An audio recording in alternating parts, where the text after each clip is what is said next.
State prisons across Utah implemented a schedule change in November, which allows members from rival gangs to interact with one another. According to Ronnie Wilcox and Sue Steele, relatives of an inmate, the schedule change has forced inmates into dogfight situations. Wilcox read a letter from her inmate describing the events the inmate said occurred at Central Utah Correctional Facility in Gunnison, Utah, when the change went into effect. On November 6, 2019, doors were opened in the AB day rec throughout Utah state prisons.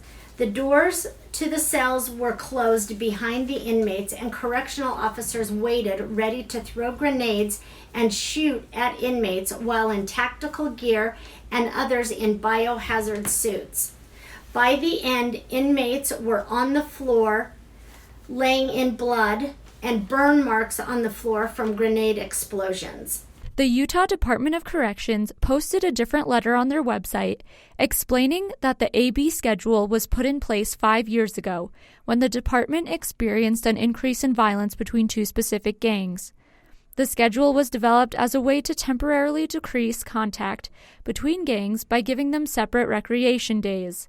According to the letter, the department worked on implementing long-term projects to ensure the safety of staff and inmates during this time. The letter also stated that the AB schedule took opportunities from inmates. It has created negative impacts on inmates, such as limiting access to programming, treatment, housing, and work opportunities that can affect board hearings and prison releases. However, Wilcox and Steele believe the removal of the AB schedule was premature and placed their inmate in danger. It is never acceptable to put human beings in a situation knowing that they're going to assault each other and stand back and watch.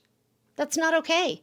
The letter, available on Utah Department of Corrections website, includes a list of adjustments and changes that the department implemented to decrease gang violence in wake of the schedule change. However, when Steele and Wilcox wrote a letter requesting an explanation of what had been done to implement the adjustments and policies, they said they received no response. Wilcox tearfully expressed fear for the safety of her inmate.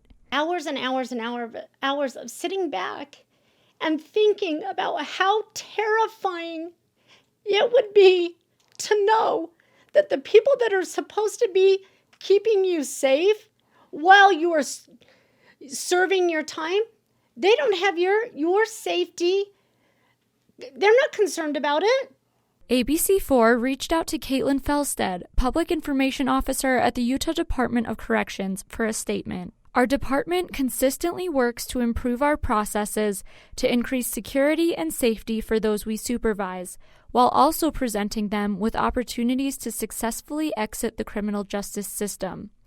We are currently implementing a change within our department to help offenders move away from their gangs and make positive progress towards a successful prison release.